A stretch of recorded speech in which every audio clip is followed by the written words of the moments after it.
উনি বাংলাদেশের গণতন্ত্রের প্রতীক, এই দেশের স্বাধীনতা সার্বভৌমত্বের প্রতীক। উনি ওনার দেশে আসবে, এটাই স্বাভাবিক।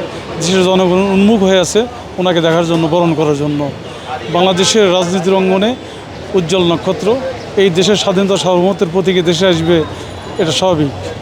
আমরা সবাই আনন্দিত। উনি এই দেশের স্বাধীনতা সার্বভৌমত্ব রক্ষার জন্য উনি আপোষহীন।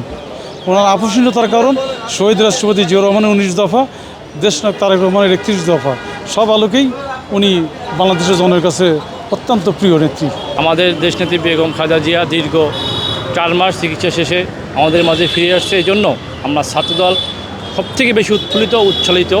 কারণ আমরা যেহেতু তার নির্দেশে আমরা বিভিন্ন রকম মাঠে রাজনৈতিক আন্দোলন করেছি। আমরা চাচ্ছি সে আমাদের মাঝে ফিরে এসে আমাদের রাজনীতি সক্রিয় হোক, এবং আমাদের দল থেকে নির্দেশনা দিয়েছে জনগণের কোনো জানমাল অথবা জনগণ কোনো হ্যারাসমেন্ট হয় এরকম যদি না হয়, এই জন্য আমাদের রাস্তা ব্লক না করে আমরা ফুটপাতে অবস্থান করার জন্য দলীয় পতাকা এবং জাতীয় পতাকা নিয়ে অবস্থান করার জন্য আমাদেরকে বলেছে। আমরা সেই তাদের কথা, দলীয় জনগণের কথা, যেহেতু বিএনপি গণতান্ত্রিক দল, জনগণের বিবেচনা করি আমরা ফুটপাতে অবস্থান করব।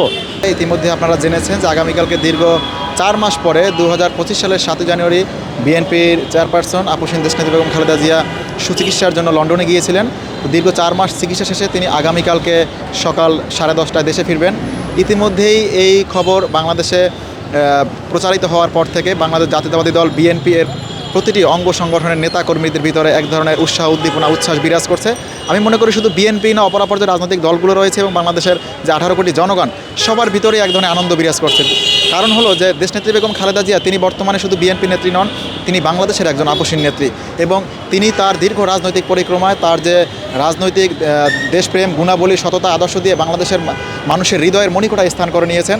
এবং সেজন্যই বাংলাদেশের মানুষ অত্যন্ত আশা আকাঙ্ক্ষা নিয়ে অপেক্ষা করছে কখন তিনি দেশে আসবেন।